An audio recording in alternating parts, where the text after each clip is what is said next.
Hello my YouTube family, आप लोगों को मेरे चैनल में फिर से स्वागत है गाइस। तो गुड मॉर्निंग और सुबह का टाइम है। तो सुबह सुबह 7 बज रहे हैं। 7 बजे उठ के बैठे हैं। कब से ही उठे हैं, 5 बजे से उठे हैं। नींद ही नहीं लग रहा है, एकदम अंदर से अब मन घबरा रहा है। घर का पूरा फैमिली था लो तो घर में अच्छा लग रहा था, रौनक था। अब तो लग ही नहीं रहा कि कोई घर में है। छोटू भी नहीं आ रहा है, वो भी गुस्सा है छोटू। तो छोटू को हमने क्या किया था कि कल उसको बुलाया था, पुल्हाया हुआ था कि बाबू चलो। उसकी मम्मी को बुला के मैंने बहुत समझाया। तो वो भी कल आया था बिहार जाने के लिए, मेरे साथ जाने के लिए। लेकिन वो भी इस वक्त यहाँ रहना नहीं चाहता है। क्योंकि देखिए, जब समय किसी तरह से ख़राब हो जाती है ना, तो अपना ही रोआ, जो अपना अंग का जो होता है ना, वो भी समय से भागने लगता है डर के। तो छोटू के मम्मी आई थी और छोटू को मम्मी ही आज कितने दिन से खाना पीना भी बना रही है यहाँ। तो कल उनको भी विदाई किए और कुछ हम पैसा वगैरह अपने से दे दिए कि भाई आप रखिए। तो खुश हो गई थी। लेकिन छोटू को बुलाया तो छोटू बोला कि हम भले आपके साथ चलेंगे सिवान, अभी यहाँ नहीं रहेंगे। अब जाहिर सी बात है कि ये लोग अस्थिर है नहीं। किसा है ना कि देखिए, आप अपने खाओ ना खाओ, आदमी जन को रखी हो तो उसको तो खिलाना पड़ेगा भाई। अपने बेटा से बढ़ के दूसरे को माना जाता है, अपने से बढ़ के दूसरे को किया जाता है, तब कोई आके सटता है किसी में। और एक बात आप लोग जानते हैं, आप लोग कहते थे ना कि आप ऐसे बोलती हैं कि हमारा पट्टी पटदार ऐसा है। लेकिन देखिए, एक फ़ोन किए थे तो मेरा गांव से, मेरा घर से सारे लोग, अभी जिसको नहीं किए हैं ना, वो लोग बोल रहा था कि अब काहे नहीं बोली, हम लोग आते। लेकिन भीड़ बिटोरने से कोई फ़ायदा नहीं है। हम सोचे थे घर का शांति का पूजा है तो 2-4 जन घर का आ जाएंगे तो अच्छा लगेगा। और इस समय रंजना हम लोग को साथ खड़ी है और हमको सब समझ में आता है। हम पहले भी आप लोग को बोले हैं, वीडियो मेरा देखिएगा लो, हम कोई बात छुपाते नहीं हैं। यही भगवान भोलेनाथ या दुर्गा माँ हमको शक्ति दी है कि सच के साथ ही रहना है हमको। झूठ हम नहीं बोलते हैं, और झूठ बोल देते हैं ना तो हमको खुद अपने मन में गिलानी होता है। लगता है कि कैसे ये सब बात मेरे मुंह से निकल गया है। तो हम इसीलिए जो भी बात होता है वो हम सच ही बोलते हैं। पहले भी बहुत बार वीडियो में बोले हैं कि हमारे बेटे लोग जो करते हैं, हमारी बहुएं ठीक हैं। और प्रिंस के थोड़ा सा बहकाने से रंजना का भी बिहेवियर चेंज हो गया था बीच में। नहीं तो जब शादी करके रंजना आई थी तो सब लोग, आप लोग भी हमको कमेंट करते थे कि बहुत रंजना रंजना कर रही हैं, एक दिन रंजना आपको ऐसा करेगी कि आप समझ जाइएगा। लेकिन क्या करेंगे, बहू है, बेटी गलत करेगी तो उसको भी बर्दाश्त करना है, बहू को भी सहना है। लेकिन थोड़े देर गुस्सा रहते हैं हम कि कम से कम इससे उसको समझ में आए कि मेरी सास मुझसे गुस्सा है, कोई गलती किए हैं, इसके वजह से वो गुस्सा है। बस बाकी और कुछ नहीं। चाय पानी और नाश्ता खाना तो एक बहाना है भाई, हमको टाइम से दो। क्योंकि हम इसलिए करते हैं, एक बार और वीडियो में बनाए थे, आप लोग मेरा पिछला ब्लॉग देखिएगा तो समझ में आएगा। हम इसलिए इन लोग को रूटीन से रखते हैं ना कि समय से उठने का आदत रहेगा, समय से सब काम करने का आदत रहेगा। तो ये लोग कहीं भी जंगल में भी रहेगा ना तो वो समय से अपना सब कुछ कर लेगा लोग, जैसे हम करते हैं। तो इसीलिए हम इन लोग को 5 बजे या 6 बजे हम बोलते हैं, 5 बजे की चाय पानी हमको चाहिए, कि चूँकि बहाना बना रहे कि हाँ, कम से कम उसके लिए ये लोग डर से उठे, समय से नहाए धोए, अपना पूजा पाठ करें। तो और कोई बात नहीं है। ऐसे तो हमारे यहाँ काम करने वाली रहती है ना, तो वो लोग आती हैं तो बना के दे देती हैं, कर देती हैं। लेकिन हम ये अपना नियम बना के रखे हैं। किसको किसको ये अच्छा लगा। तो रंजना इस समय बुरा वक्त में खड़ी है हम लोग को साथ, कोई दिक्कत नहीं है। रंजना यहाँ भी आई है तो सब कर रही थी, काम धंधा जो भी था कर रही थी। अच्छा लगा, ऐसे ही होना भी चाहिए, दुख सुख में सबके साथ रहना चाहिए। और कल स्टेशन से हम आ रहे थे ना लौट के, उसका भी शादी का सालगिरह है 4 तारीख को। तो सोचा इतना बड़ा पार्टी तो करेंगे नहीं, चूँकि माहौल अच्छा नहीं है इस समय। तो हम सोचा कि ठीक है देखेंगे, ना होगा तो अच्छा से अपना कर और देंगे। तो बोली कि मम्मी जाइए, आप दीदी के पास जाइए, छोड़ दीजिए, हम चल जाएंगे घर, तो आप घर का चिंता मत कीजिएगा। तो हमको अच्छा लगा कि चलो घर पे, हम यही सोचते भी थे कि ये लोग बाहर में रहता है, रंजना अगर घर में आएगी शादी करके तो हम लोग को साथ रहेगी, दुख सुख बढ़िया जो भी बात होगा हम लोग उससे शेयर करेंगे, वो हमारा करेगी, हम उसको करेंगे। ये लोग तो कभी कभी घर जाते थे, आप लोग देखते भी थे, ये लोग नहीं रहते थे वहाँ, आना रहने का नाम निशान था।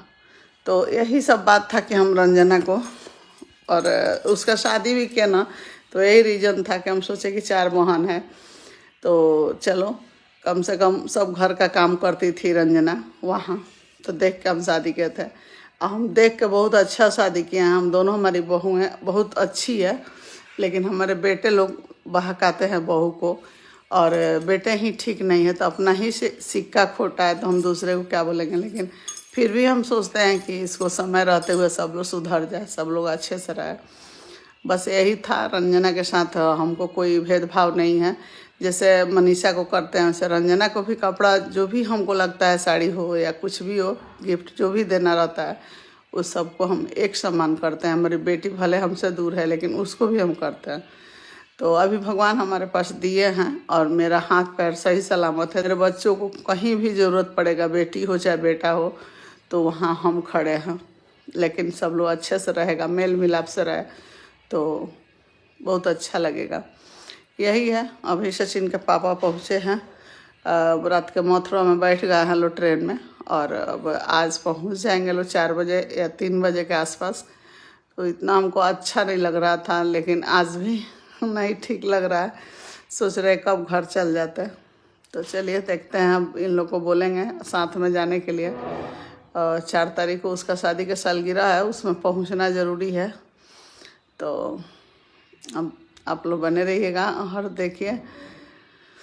एक और बात है, हम ब्लॉग में भी बोले हैं पहले भी, अभी भी बोल रहे हैं कि भाई सब मैटर शांत हो जाता। हम लोग पूजा पाठ करा लिए, सब शांत ही हो गया था लगभग, फिर बीच में ये रिकॉर्डिंग वगैरह कुछ कुछ बातें लिया कर सोशल मीडिया पर फैलाया जा रहा है। तो इससे मनीषा का दिल में बहुत चोट पहुंच रहा है, बहुत उसको दुख हो रहा है। तो ऐसा ना किया जाए कि मनीषा ही कुछ कर बैठे।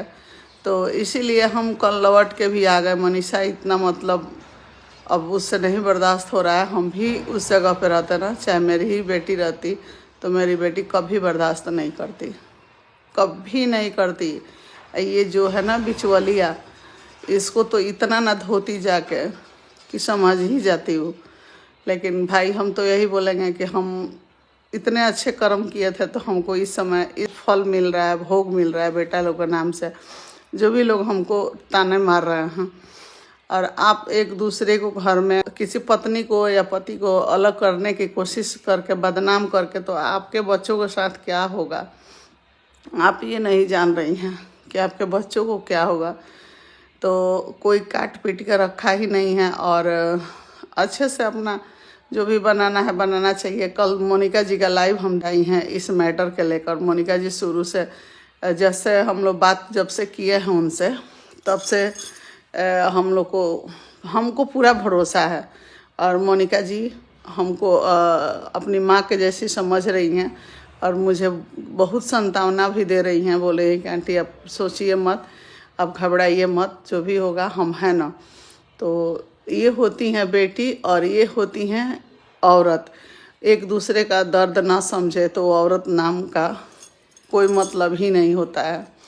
देखिए हर चीज़ पैसा ही नहीं होता है, हर चीज़ अपना ही नहीं होता है। थोड़ा सा कि कोई आदमी दूसरा भी खुश होता है ना, तो अपना भी खुशी मिलती है। तो बस अब हम चाहते हैं कि अब ये सब लफड़ा ठीक हो जाए। अब जो समय आएगा तो फिर समय के हिसाब से ये सब ख़त्म हो जाए, लेकिन थमने का नाम ही नहीं ले रहे हैं लोग। तो एक एक पिन मार रही हैं उधर से, और इधर रिएक्ट मनीषा पे हो रहा है। मनीषा सबसे ज़्यादा इससे रिएक्ट कर रही है। मनीषा को लग रहा है कि हम मर जाते तो अच्छा रहता। हम हालांकि वो कहीं शादी ब्याह करने वाली नहीं है, छोड़ के जाने वाली नहीं है। सब लोग बोलते हैं ना कि छोड़ दो सचिन को, जाओ यहाँ से, लेकिन वो नहीं जाएगी। क्यों जाएगी? वो देख रही है कि भाई ये जो घर है ना, हाँ प्रीति जी कल ब्लॉग बनाई है, तो वो बोली थी कि आप अपना पूरा जो भी प्रॉपर्टी का है वो आधा करके अपना बहू के नाम से कर दीजिए। तो देखिए सब कुछ उसी का है। ये घर मनीषे के नाम से है या मेरा भी प्रॉपर्टी होगा जो भी है, तो अगर उसको अपना बेटी या बेटा मान लेंगे तो सब कुछ उसी का है। अब कहने के माने है कि कोई धन, कोई संपत्ति, कोई कुछ काम नहीं आता है। जब तक पति साथ नहीं देना तो सब माटी के बराबर है। ये धन दौलत, सोना चांदी, गहना गुड़िया, कपड़ा लता सब मिट्टी है। वो धन का कोई मतलब ही नहीं होता है। और जब बुद्धि बंद हो जाता है ना काम करना, तो उस आदमी को, सामने वाला आदमी को भी पता नहीं चलेगा कि ये धन है तो क्या होगा, ये प्रॉपर्टी है तो क्या होगा। वो तो सोचेगा कि छोड़ो ना, हम फिर कर लेंगे। ये सब नहीं। लेकिन हाँ, आपका भी कहना जायज़ है कि अगर वो ऐसा कर रहा है तो उसको अपने, हम भी, आप जो बोले ना, हम बहुत पहले, हम और सचिन के पापा सोच चुके हैं कि अगर हमारा बात नहीं मानते हैं, चाहे कुछ नहीं करेंगे, तो हम अपने प्रॉपर्टी से बेदखल करेंगे। ये हम लोग बात कर चुके हैं और हम इतना देर नहीं लगाएंगे। अगर सब सही हो जाता है, सब कुछ ठीक है, तो कोई दिक्कत नहीं है। नहीं तो हम तो शुरू से ही हम ये बात बोले हैं कि भाई जो मेरे बात नहीं समझेगा उसको तो कोई हक ही नहीं है। अभी तक ना कुछ दिया लोग, ना किया लोग, ना कुछ। बिना मतलब के हम लोग को इससे में पीसा जा रहा है। अगर पूरे समाज के सामने झुकाया जा रहा है तो ये सही बात नहीं है, बहुत गलत है।